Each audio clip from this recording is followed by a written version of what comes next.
ವಿಮಾನ ನಿಲ್ದಾಣದ ಬಳಿ ಮತ್ತೆ ಕ್ಷಿಪಣಿ ದಾಳಿಯಾಗಿದೆ ಅನ್ನೋದ್ರ ಡೀಟೇಲ್ ಸಿಗ್ತಾ ಇದೆ. ಭಾರತದ ಕ್ಷಿಪಣಿ ದಾಳಿಗೆ ರನ್ವೇ ಸ್ಫೋಟವಾಗಿದೆ, ಬ್ಲಾಸ್ಟ್ ಆಗಿದೆ ಅನ್ನೋದ್ರ ಡೀಟೇಲ್ ಸಿಗ್ತಾ ಇದೆ. ಭಾರತದ ಪ್ರತಿ ದಾಳಿಗೆ ನಡುಗಿ ಹೋಗಿದೆ ಪಾಕಿಸ್ತಾನ. ರಾವಲ್ಪಿಂಡಿ ಕಂಪ್ಲೀಟ್ ಆಗಿ ವಿಮಾನ ನಿಲ್ದಾಣದ ರನ್ವೇನೇ ಸ್ಫೋಟವಾಗಿದೆಯಂತೆ. ಭಾರತದಿಂದ ಆಗಿರುವ ಕ್ಷಿಪಣಿ ದಾಳಿಯಲ್ಲಿ ಭಾರತದ ಕ್ಷಿಪಣಿ ದಾಳಿಗೆ ರನ್ವೇ ಸ್ಫೋಟವಾಗಿದ್ದು ಕಂಪ್ಲೀಟ್ ಆಗಿ ಧ್ವಂಸವಾಗಿದೆ ವಿಮಾನ ನಿಲ್ದಾಣದ ರನ್ವೇ. ಭಾರತದ ಪ್ರತಿ ದಾಳಿಯನ್ನ ಅರಗಿಸ್ಕೊಳ್ಳೋದಕ್ಕಾಗ್ತಾ ಇಲ್ಲ ಪಾಕಿಸ್ತಾನಕ್ಕೆ. ಪ್ರತಿ ಕ್ಷಣ ಕೂಡ ನರಕ ದರ್ಶನ ಆಗ್ತಾ ಇದೆ ಪಾಕಿಸ್ತಾನಕ್ಕೆ. ಭಾರತೀಯ ಸೇನೆ ಆ ರೀತಿ ಉತ್ತರ ಕೊಡ್ತಾ ಇದೆ. ಪ್ರಮುಖ ಏರ್ ಬೇಸ್ ಗಳನ್ನ ಟಾರ್ಗೆಟ್ ಮಾಡಿಕೊಂಡು ದಾಳಿ ಮಾಡಲಾಯಿತು. ಇಸ್ಲಾಮಾಬಾದ್ ಪಾಕಿಸ್ತಾನದ ರಾಜಧಾನಿ, ಅದನ್ನ ಕೂಡ ಧ್ವಂಸ ಮಾಡಿದ್ರು. ಈಗ ವಿಮಾನ ನಿಲ್ದಾಣದ ರನ್ವೇ, ರಾವಲ್ಪಿಂಡಿಯಲ್ಲಿರುವ ವಿಮಾನ ನಿಲ್ದಾಣದ ರನ್ವೇಯನ್ನ ಕೂಡ ಕ್ಷಿಪಣಿಯ ಮೂಲಕ ಧ್ವಂಸ ಮಾಡಿದೆ ಭಾರತೀಯ ಸೇನೆ ಅನ್ನೋದ್ರ ಡೀಟೇಲ್ಸ್ ಇದು.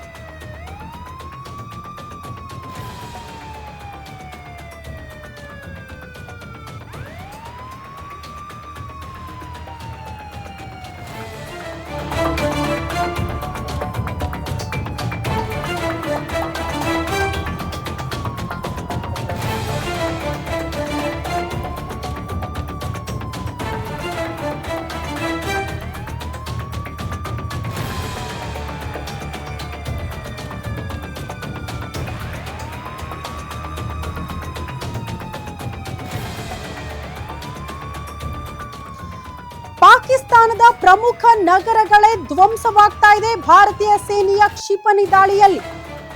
ಇಸ್ಲಾಮಾಬಾದ್ ಪ್ರಮುಖವಾಗಿ ಪಾಕಿಸ್ತಾನದ ರಾಜಧಾನಿ, ಅದಾದ ಬಳಿಕ ಮತ್ತೊಂದು ಪ್ರಮುಖ ನಗರ ಅಂದ್ರೆ ಅದು ರಾವಲ್ಪಿಂಡಿ. ಅಲ್ಲಿರುವಂತಹ ವಿಮಾನ ನಿಲ್ದಾಣದ ರನ್ವೇ ಕಂಪ್ಲೀಟ್ ಆಗಿ ಧ್ವಂಸವಾಗಿದೆ ಭಾರತೀಯ ಸೇನೆ ಮಾಡಿರುವ ಕ್ಷಿಪಣಿ ದಾಳಿಯಲ್ಲಿ. ಸೊ ಪ್ರತಿ ಕ್ಷಣಕ್ಕೂ ಕೂಡ ನರಕ ದರ್ಶನ ಇದು ಪಾಕಿಸ್ತಾನಕ್ಕೆ. ನೋಡಿ, ರನ್ವೇ ಧ್ವಂಸವಾಗಿರುವಂತಹ ದೃಶ್ಯಗಳನ್ನ ನಾವು ಗಮನಿಸ್ತಾ ಇರೋದು. ರಾವಲ್ಪಿಂಡಿಯ ವಿಮಾನ ನಿಲ್ದಾಣದ ಬಳಿ ಈಗ ಭಾರತೀಯ ಸೇನೆ ಕ್ಷಿಪಣಿ ದಾಳಿ ಮಾಡಿದೆ. ಹಾಗಾಗಿ ಅಲ್ಲಿನ ರನ್ವೇ ಕಂಪ್ಲೀಟ್ ಆಗಿ ಧ್ವಂಸವಾಗಿರುವಂತಹ ದೃಶ್ಯ. ಭಾರತ ಸೇನೆ ಕೊಡ್ತಾ ಇರುವಂತಹ ಪ್ರತ್ಯುತ್ತರ ಹೇಗಿದೆ ಅಂದ್ರೆ ಅರ್ಗಿಸ್ಕೊಳ್ಳಕ್ಕಾಗಲ್ಲ.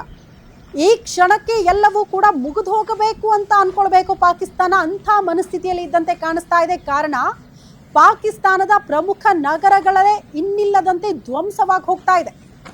ಹಾಗಾಗಿ ಈಗ ಜನ ಇರಲಿ, ಅಲ್ಲಿನ ನಾಯಕರು, ಅಲ್ಲಿನ ಪ್ರಧಾನಿ, ಸೇನೆಯವರೇ ಒಂದು ಸುರಕ್ಷಿತ ಪ್ರದೇಶವನ್ನ ಹುಡುಕಿ ಪ್ರಾಣ ಉಳಿಸ್ಕೊಂಡ್ರೆ ಸಾಕಪ್ಪ ಅನ್ನುವಂಥ ಮನಸ್ಥಿತಿಯಲ್ಲಿ ಇದ್ದಂತೆ ಕಾಣಿಸ್ತಾ ಇದೆ.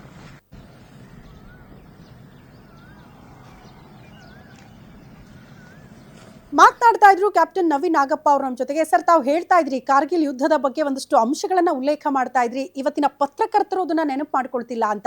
ಯಾವ ಬೇಸರ ಸರ್, ಯಾವ ಅಂಶಗಳನ್ನ ನೆನಪು ಮಾಡ್ಕೊಳ್ಬೇಕಾಗಿತ್ತು ಅಂತ ಖಂಡಿತ ಕೇಳಿಸ್ಕೊಳ್ತೀವಿ, ಹೇಳಿ ಸರ್. ಯಾವ ಅಂಶವನ್ನ ಮಿಸ್ ಮಾಡಿದ್ರೆ ಅಂತ ಹೇಳ್ತಾ ಇರಲಿಲ್ಲ ಮೇಡಮ್. ನಾನು ಏನ್ ಹೇಳ್ತಾ ಇದ್ದೆ ಅಂದ್ರೆ, ರಾತ್ರೋರಾತ್ರಿ ಈ ಯುದ್ಧ ನಡೀತಾ ಇದೆ. ಅದನ್ನ ನಾನ್ ಸ್ಟಾಪ್ ನೀವು ಕವರೇಜ್ ಕೊಡ್ತಾ ಇದ್ದೀರಾ. ನ್ಯಾಷನಲ್ ಟೆಲಿವಿಷನ್ ದವರಾಗಿರ್ಬೋದು, ಲೋಕಲ್ ಟೆಲಿವಿಷನ್ ದವರಾಗಿರ್ಬೋದು. ಐ ಕ್ಯಾನ್ ಅಂಡರ್ಸ್ಟ್ಯಾಂಡ್ ನೀವು ಎಷ್ಟು ಎಫರ್ಟ್ ಹಾಕ್ತಿದ್ದೀರಾ ಇದರಲ್ಲಿ. ಈ ಒಂದು ಯುದ್ಧದ ಇಂಚಿನ ಒಂದು ವರದಿಯನ್ನ ನೀವು ಜನರಿಗೆ ಒಪ್ಪಿಸ್ಲಿಕ್ಕೆ ಎಷ್ಟು ಕಷ್ಟ ಪಡ್ತಾ ಇದ್ರಿ ಅನ್ನೋದು I can really make out. Due congratulations to you all. ನಾನು ಈ ಮಾತನ್ನ ಯಾಕೆ ಹೇಳ್ತೀನಿ ಅಂತಂದ್ರೆ, ಕಾರ್ಗಿಲ್ ಯುದ್ಧ ಜನರಿಗೆ ತಲುಪಿತು. ಆ ಒಂದು ಎಫೆಕ್ಟ್ ಯಾಕೆ ಆಯ್ತು ಅಂತಂದ್ರೆ, ಅದಕ್ಕೆ ದೊಡ್ಡ ಕಾರಣ ಒಂದು media. This was the first televised war ಅಂತ ಹೇಳ್ತೀವಿ. ಕಾರ್ಗಿಲ್ ಯುದ್ಧ ಫಸ್ಟ್ ಟೆಲಿವೈಸ್ಡ್ ವಾರ್ ಅಂತ ಹೇಳ್ತೀವಿ. ಅಂದ್ರೆ ಟಿವಿದಲ್ಲಿ ಅವ್ರನ್ನ ನಮ್ಮ ಆಕ್ಷನ್ಗಳನ್ನ ತೋರಿಸಿದ್ದಾಗಿರ್ಬೋದು, ಸೈನಿಕರನ್ನ ಇಂಟರ್ವ್ಯೂ ಮಾಡಿರ್ಬೋದಾಗಿದ್ದು, ಇದೆಲ್ಲ ಮನೆಗೆ ಮುಟ್ಸಿದ ಕಾರಣ ಆ ಕಾರ್ಗಿಲ್ ಇಡೀ ದೇಶನೇ ಒಂದು ಎದ್ದು ನಿಂತ್ಕೊಂತು. ಅದ್ರದ್ದೊಂದು ಸಪೋರ್ಟ್ ಅಲ್ಲಿ ಬಂತು ಅಂತ ಹೇಳ್ಬೋದು. ಸಪೋರ್ಟ್ ಮಾಡ್ತಿರ್ಲಿಲ್ಲ ಅಂತ ಹೇಳಲ್ಲ, ಬಟ್ ಅದೊಂದು ಮನವರಿಕೆ ಆತ ಎಲ್ಲರಿಗೂ. ಕಾರ್ಗಿಲ್ ಯುದ್ಧ ಆ ಟೈಮ್ ಅಲ್ಲಿ ಅದೊಂದು it was a fantastic effort by the media.